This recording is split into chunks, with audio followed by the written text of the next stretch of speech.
Hola gente, ¿cómo están? Espero que el día de hoy se encuentren muy bien. El día de hoy, señores, tenemos un nuevo episodio. Nos estamos viendo esta ocasión en día viernes y como les había comentado el lunes pasado, bueno, pues los viernes serán los días en donde tendremos este podcast hablando un poquito de temas deportivos relacionados a los deportes que principalmente me gustan a mí, que es el fútbol americano y el básquetbol. A ver. Antes que nada quiero preguntarle a la gente cómo están, para todos aquellos que son de México, que nos tocó el temblor del día martes. La verdad fue bastante fuerte, nos hizo recordar aquellos momentos trágicos del 2017 y que sin duda algunas, pues muchos tuvimos horrible experiencia, ¿no? Entonces hubo este recordatorio de cómo fue aquel evento. Entonces, bueno, pues espero que aquellos que estuvieron en casita o que estuvieron en sus trabajos, porque ya eran las 10:30, digo, a pesar de la pandemia, muchos de nosotros sentimos el temblor y tuvimos que salir a pesar de que, bueno, muchos estaban dormidos, otros más, pues estaban desayunando. Entonces, bueno, pues espero que realmente todos se encuentren bien, que solamente se quedó en este susto y pues recuerden las medidas preventivas que existen, ¿no? Para que ustedes puedan salir en orden y tengamos muchísimo cuidado porque Santa Madre de Asís, qué horrible fue ese movimiento, nos agarró a todos por sorpresa y miren qué curioso porque se estaba haciendo mucho meme y se estaba haciendo mucho hincapié de estos movimientos y esta parte tan horrible porque había mucha gente que decía, híjole, nada más nos falta un temblor, nada más nos falta un temblor y los memes de los temblores y ándeles, pues qué nos pasa. Bueno, ya como tal, nada más quería yo dar este pequeño hincapié. Espero que todos se encuentren realmente bien. Si tú eres de estas personas que cuando ya escucha la alarma sísmica se pone muy nervioso, por favor, acude con un psicólogo que por favor hable contigo y que cheques esta parte porque seguramente ya tuviste un evento postraumático y escuchar la alerta sísmica te provoca ese tipo de miedito. Entonces no tiene nada de malo que te chequen el cerebro. Digo, al final de cuentas la conciencia, el comportamiento, el estado mental es importante. Digo, el cerebro también se enferma y la gente que crea que no existen trastornos psicológicos o que no existen problemas en nuestra conducta que nos afectan día al día, pues son personas que creen que no existe el COVID-19. ¿Y por qué no existe el COVID-19? Bueno, pues es algo que me gustaría dar hincapié, que me gustaría hablar. Y no, amigos, tranquilos, tranquilos, no vamos a hablar sobre COVID-19. Yo sé que ya están hartos sobre ese tema, pero vamos a hablar de qué situaciones están siendo afectadas sobre el COVID-19, hablando del tema deportivo. El día de hoy vengo a hablarles sobre estas situaciones que han tomado dos de las ligas más importantes en el mundo deportivo y principalmente de Estados Unidos, dado que pues está afectándolos de manera muy directa. La primera de ellas es que, bueno, pues resulta que la NFL acaba de decir que, bueno, la pretemporada va a iniciar de manera normal en agosto, ¿no? Se estima que no va a haber cancelamientos de ningún tipo y la pretemporada hasta el momento la NFL le ha dicho que va a estar todo de manera normal, ¿no? No va a modificar nada ya. Pero lo que sí ya cancelaron fue el juego que iba a haber del Salón de la Fama programado para, me parece que era el 8 de agosto, entre los equipos los Vaqueros de Dallas y los Acereros de Pittsburgh, en donde, bueno, pues estos equipos ya les acaban de decir, sorry my friend, no vamos a jugar debido al problema de la pandemia. Entonces, bueno, una liga que es tan importante como la NFL. Antes que nada quiero agradecer al señor del agua por haber gritado mientras estamos grabando el podcast.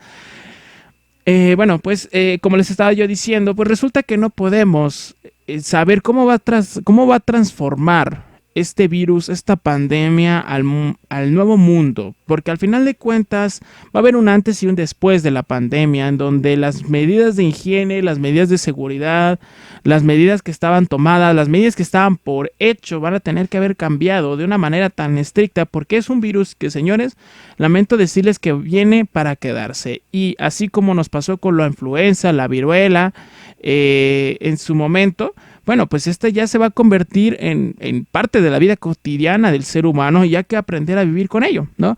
Entonces, obviamente, pues, primeramente, los equipos, ¿por qué afecta tanto a un equipo deportivo o a una liga deportiva? A ver, pensemos en todos los integrantes de un equipo. Y no nada más hablo de los jugadores, hablo del equipo técnico, el equipo administrativo, las personas que se encargan de la limpieza, del mantenimiento de las canchas, del mantenimiento de los uniformes, la gente que se encarga de la alimentación, el personal médico, los taquilleros, la gente que vende dentro del estadio.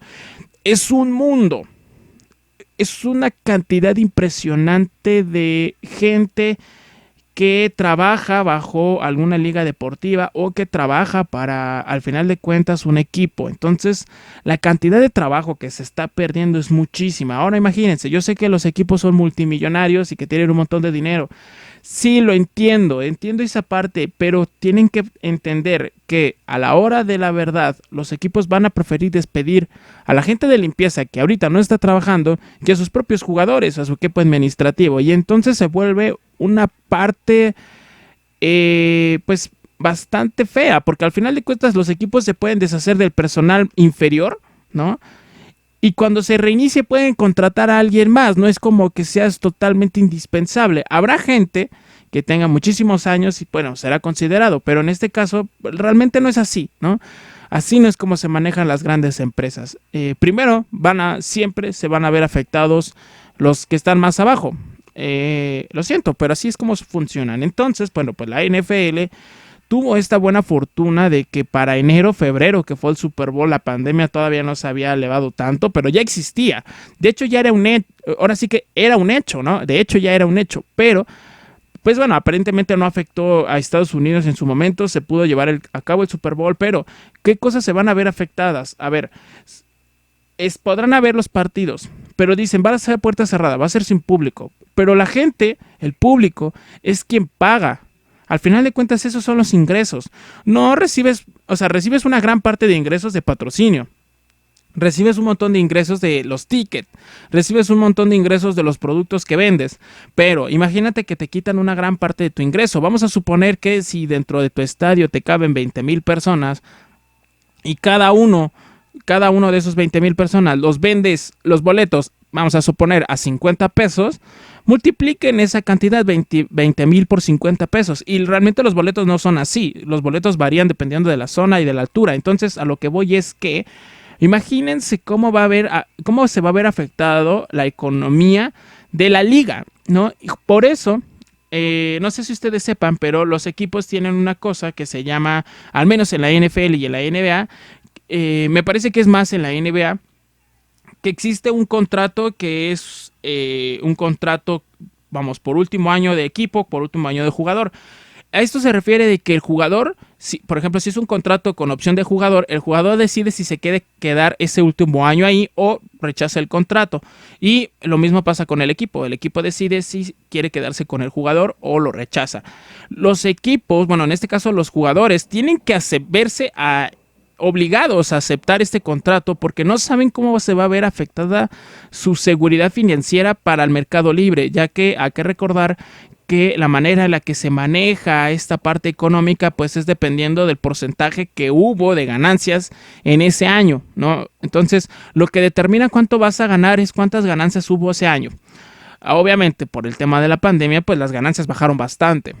Entonces, bueno, pues la NFL acaba de anunciar que su pretemporada va a seguir de manera normal. No se va a ver como tal afectado, pero pues vamos a ver qué pasa. Digo, al final de cuentas todavía falta un mes para agosto. En un mes para allá no creo que ya se arregle como tal el problema, pero pues es algo importante que los equipos van a tener que checarlo. Además de eso, pues bueno, ya como ya había mencionado, pues resulta que la NBA pues no acaba, sino que ya había sacado varios comunicados que se va a retomar. Me parece que van a ser alrededor de 8 partidos los que se van a jugar como el resto de temporada. Se estima que va a empezar el 30 de julio y como tal, los playoffs van a ser como muy rápidos. O sea, literal van a ser como 8 partidos. ¿Para qué? Para que se disputen hasta por ahí de mediados de agosto. terminemos con los playoffs con la temporada regular y entremos a los playoffs para que las finales se jueguen por ahí de 30 de septiembre al 13 de octubre aparentemente. Y bueno, pues estos son los equipos que han sido invitados a Florida Orlando, porque si tú no sabes, pues resulta que la NBA ha decidido que se van a jugar el resto de la temporada y el resto de los playoffs en Orlando, Florida, exactamente en las instalaciones de Disney. Van a llevar ahí a todos los equipos y bueno, pues se va a jugar ahí a puerta cerrada. Esto para mantener la sanidad, la seguridad y demás. ¿Cuáles son los equipos que han sido convocados? Bueno, pues de la conferencia oeste, pues Los Ángeles Lakers, Los Ángeles Clippers, los Denver Nuggets, los Utah Jazz, Oklahoma City Thunder, Houston Rockets, Dallas Maverick y los Memphis Grizzlies. Esos son los equipos de la conferencia oeste, mientras que los de la conferencia este son los Milwaukee Bucks, Toronto Raptors, Boston Celtics, Miami Heat, Indiana Pacers, los Philadelphia Sixers, Brooklyn Nets y Orlando Magic. Hay algunos otros equipos que van a entrar como extras, como los Portland Trail Blazers, los de Nueva Orleans, Sacramento Knicks, los San Antonio Spurs, los Phoenix Suns y los Washington Wizards. Son jugadores que no tienen opción para entrar a playoffs, pero pues los van a invitar para que puedan jugar en la liga, ¿no? ¿Cuáles son los requisitos que está tomando la NBA? Bueno, pues resulta que les están haciendo pruebas de COVID a los jugadores. Están invitando, me parece que son 302 jugadores que van a retomar la temporada, que son alrededor de unos 8 partidos y después los playoffs. Pero pues ya hay jugadores bastante importantes que han salido positivos, ¿no?, al COVID-19, y las medidas que van a tomar son aquellos que salgan positivos al COVID-19, pues van a ser aislados, sí. Pero y mientras ya sabemos que los síntomas pueden tardar hasta 2 semanas en aparecer. Entonces lo que nos están diciendo es que, bueno, sí, vamos a jugar 2 semanas antes, te vamos a hacer la prueba, que en teoría, 2 semanas antes está bien. ¿Por qué? Porque todavía no eres portador. Un día antes de la fecha te volveremos a hacer la prueba antes de que empecemos a jugar y después pues ya vamos tomándote pruebas. Pero, a ver, estamos hablando de que vas a juntar un montón de jugadores, un montón de personal, un montón de administrativos, un montón de gente en un espacio tan pequeño, en donde las medidas precautorias no nada más van a ser para tu jugador, van a ser para todo el mundo. Honestamente, no sé si sea tan buena idea. Además del tema del COVID, que sabemos que puede llegar a afectar la condición física muy grave de un deportista, ha habido casos de gente que es pues relativamente joven, con buena calidad de vida, con buen estado físico, que han fallecido a consecuencia de COVID-19. Y ese pues se vuelve un problema, porque imagínense que muera una superestrella de la NBA a consecuencia del COVID-19 porque reanudaron pues el calendario. O sea, sería una verdadera tragedia, pero bueno, pues al final de cuentas han decidido así porque para ellos es más importante la economía que un montón de gente que puede llegar a enfermarse. Otra de las consecuencias de que la NBA pues se ha visto bastante afectada con consecuencia de la polémica fue que, digamos que les preguntaron, ¿no? Ok, ¿quieren retomar la NBA? Y le preguntan a los dueños, ¿quieren retomar la NBA? Y obviamente pues todos los dueños, porque ellos no van a estar en las canchas, dijeron, sí, vamos a retomar la NBA. Le preguntan a la asociación de jugadores, oigan, ¿quieren retomar la NBA? Y se dividió, digamos que un 50 y 50. Muchos dijeron sí y otros dijeron no.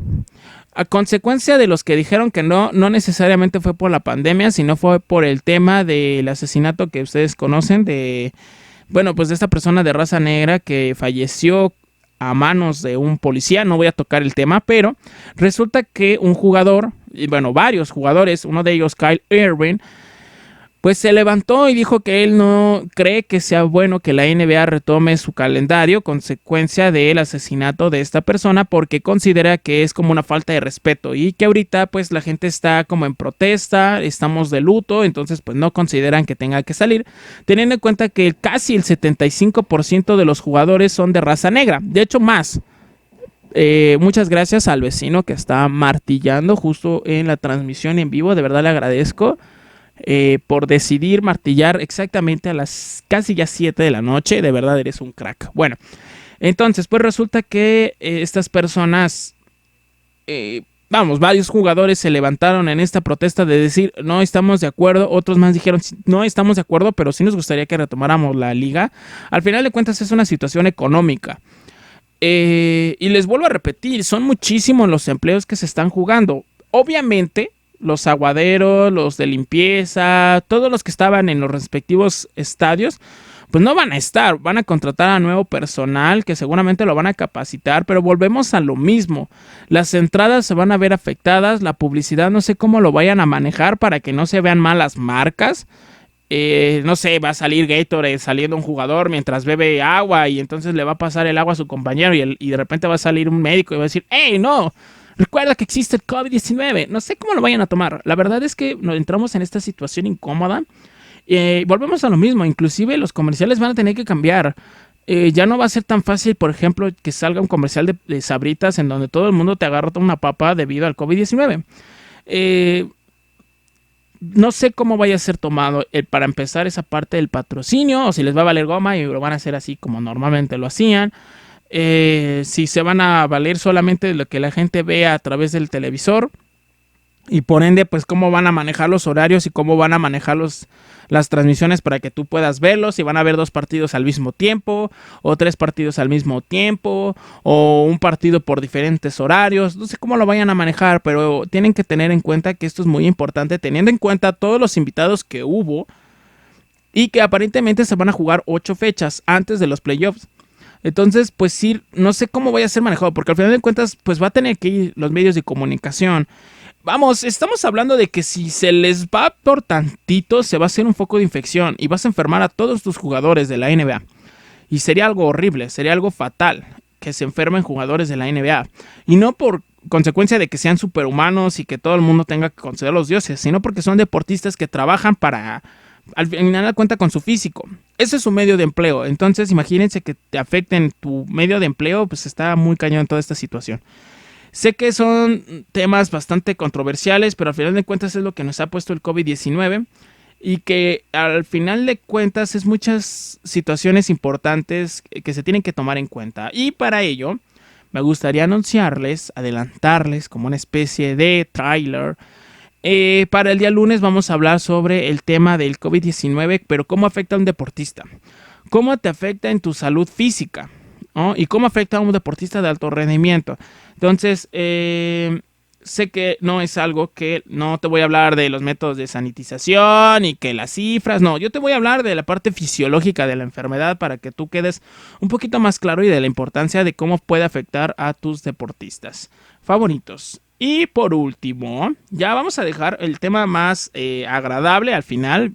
No quiero yo tampoco tomarme tan tragedia, porque no es el punto, no es el objetivo del programa, sino es como más entretener, como más de que ustedes puedan disfrutarlo.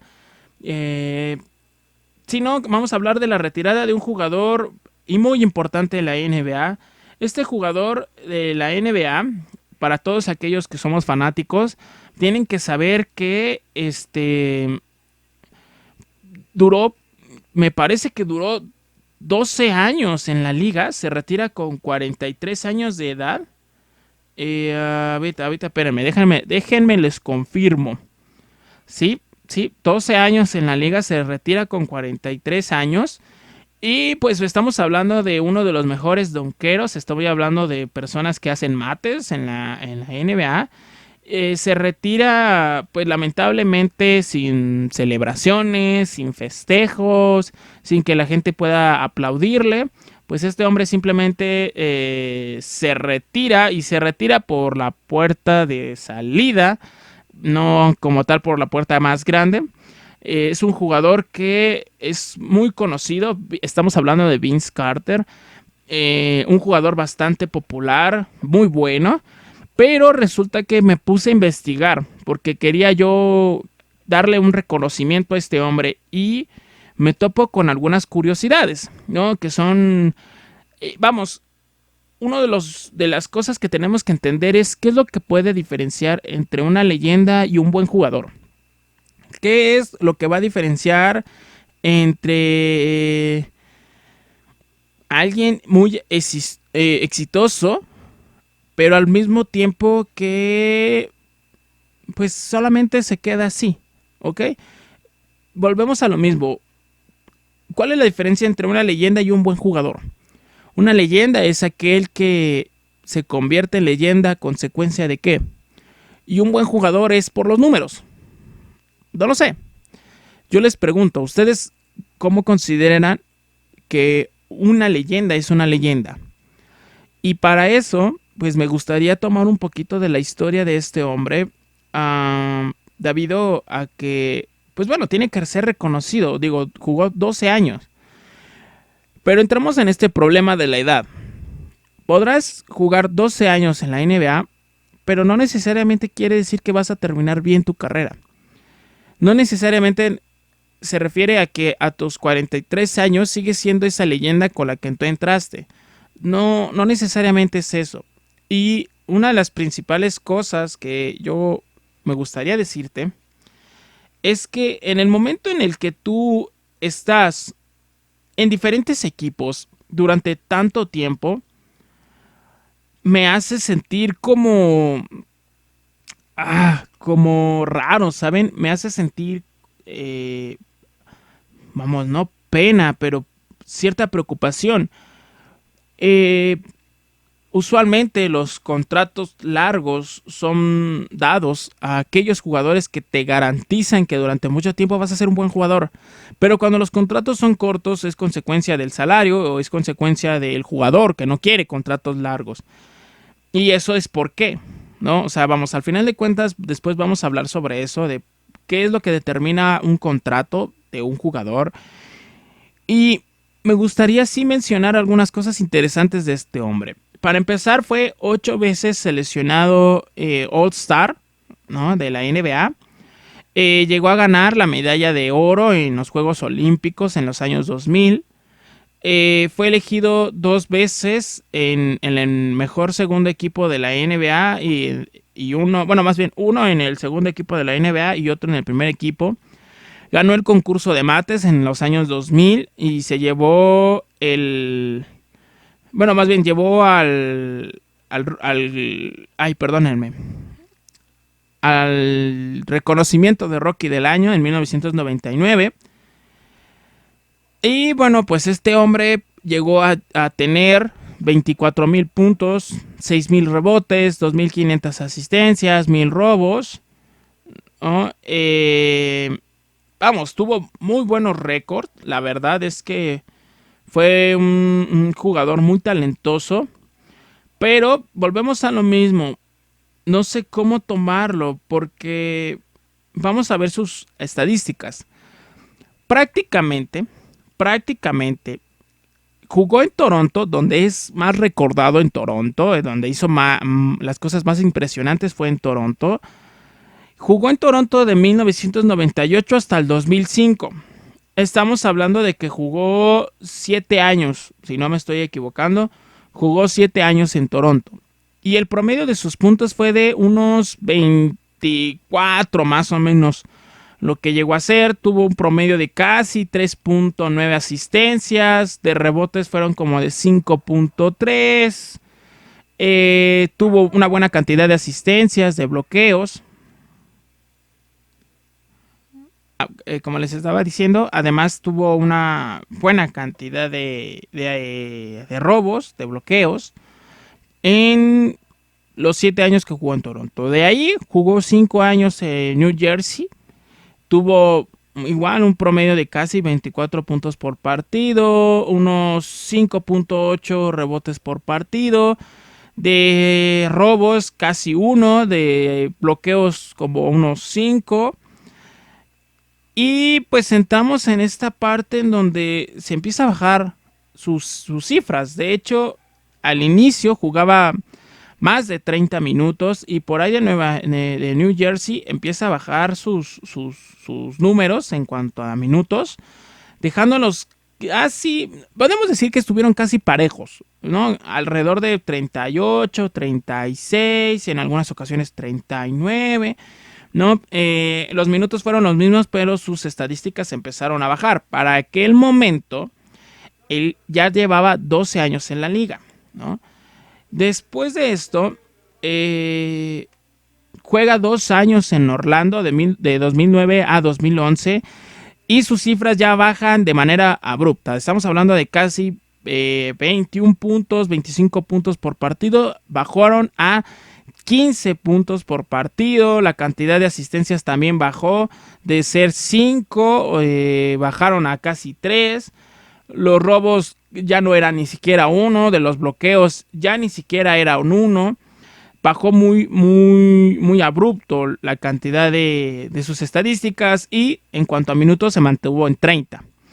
Jugó 2 años en Orlando, después jugó 1 año en Phoenix. Me imagino que ese año lo traspasaron para allá. Jugó 13 minutos, o sea, vean, 13 minutos. Tuvo una cantidad de 13 puntos por partido promedio, y bajó de 30 minutos, bajó a 27 minutos. Y de ahí empezaron a bajar muy abruptos sus estadísticas. Después jugó 3 años en Dallas y ya ni siquiera llegaba a 15 sus estadísticas. Y la cantidad de minutos eran de unos 25 minutos. Después jugó 3 años en Memphis y de ahí ya ni siquiera llegaba a 10 puntos por partido. Y la cantidad de minutos bajó a menos de 20. Esto quiere decir que para Orlando todavía era un jugador más o menos decente. Todavía era un jugador promedio, digámoslo así. Pero después de Orlando, que fue después del 2011, después de prácticamente 13 años jugando en la liga, bajó. Y al final de su carrera en Atlanta, lamentablemente la cantidad de minutos que llegó a jugar fueron de casi 14 minutos y casi tenía 7 puntos por partido. Y entonces la pregunta es, ¿cómo termina su carrera? La carrera que tuvo este hombre al final del día fue de 30 minutos por encuentro promedio de toda su carrera, 17 puntos por partido, es muy poco, una asistencia por partido, 0.6 en cuanto a bloqueos. Tuvo 3.2 de, me parece que de rebotes, y 4.4, no, perdónenme, 4.4 de rebotes y 3.2 de asistencias. Fue un jugador que al final de su carrera, y estamos hablando de los últimos 6 años de su carrera, sus estadísticas bajaron brutalmente, porque ya no era un jugador que jugaba muchos minutos. Obviamente, pues si él terminó su carrera a los 43 años, hace 6 años él tenía 37 años. No podía jugar lo mismo. Pero aquí la importancia de en qué momento retirarte. En qué momento decir ya fue suficiente. Lo único que me gustaría mencionar de Vince Carter es que fue un buen jugador. Son de estos jugadores que se van a terminar siendo leyendas, que todo el mundo los va a reconocer. Pero seamos honestos. De los 2000 para acá, es más, ni siquiera de los 2000, de los 2010 para acá, la gente no lo va a recordar. No va a ser tan tomado en cuenta. Va a ser perdido en la memoria de la gente muy rápido. Para empezar, no ganó nunca un campeonato. Y eso afecta muchísimo. Tampoco tuvo campeonatos o, bueno, premios al mejor jugador. Y eso afecta, eso afecta muchísimo en cómo te va a recordar la gente. Claro que te va a recordar como uno de los mejores donqueros, como aquel que hizo grandes jugadas. Pero vamos, bajó muy abrupta su carrera. Y entonces la pregunta que quiero hacerles es, ¿en qué momento eres una leyenda? ¿En qué momento la gente te tiene que recordar como una leyenda? O como un jugador muy bueno, ¿no? Yo creo que son las principales diferencias. Y si a mí me preguntan, a Vince Carter hay que recordarlo como un buen jugador. Pero hasta ahí. Porque estamos hablando de que casi la mitad de su carrera, al final de la mitad de su carrera, fue lamentable. Y entramos en esta parte de que en qué momento debería de retirarse una persona que se dedica al mundo deportivo. En el momento en el que el cuerpo te diga ya basta. En el momento en que la gente te diga ya basta. En el momento en el que la gente ya no te contrate. ¿En qué momento? Este hombre pudo haberse retirado a los 37 años y pudo haber sido mejor recordado que ahorita, como un senil que casi no jugaba. Y es muy lamentable, siéndoles muy honestos, es muy lamentable, porque lo único que me hace sentir es esta sensación de determinar en qué momento es donde tienes que retirarte, ¿no? Y es algo que, por ejemplo, le pasó al Undertaker, ¿no? Todos aquellos fanáticos de la WWE, que duró tantos años en donde este hombre pudo haberse lastimado, pudo haber muerto en el ring, consecuencia de su edad, y apenas anunciaron su retiro en un programa especial que le estuvieron haciendo. Pero a los casi ya 60 años, volvemos a lo mismo. A pesar de que ames a ese jugador, también tienes que ser muy consciente de que la edad es muy importante en el mundo deportivo. No hemos llegado la ciencia ni la medicina para poder ayudar a todos aquellos jugadores que quieran durar más tiempo.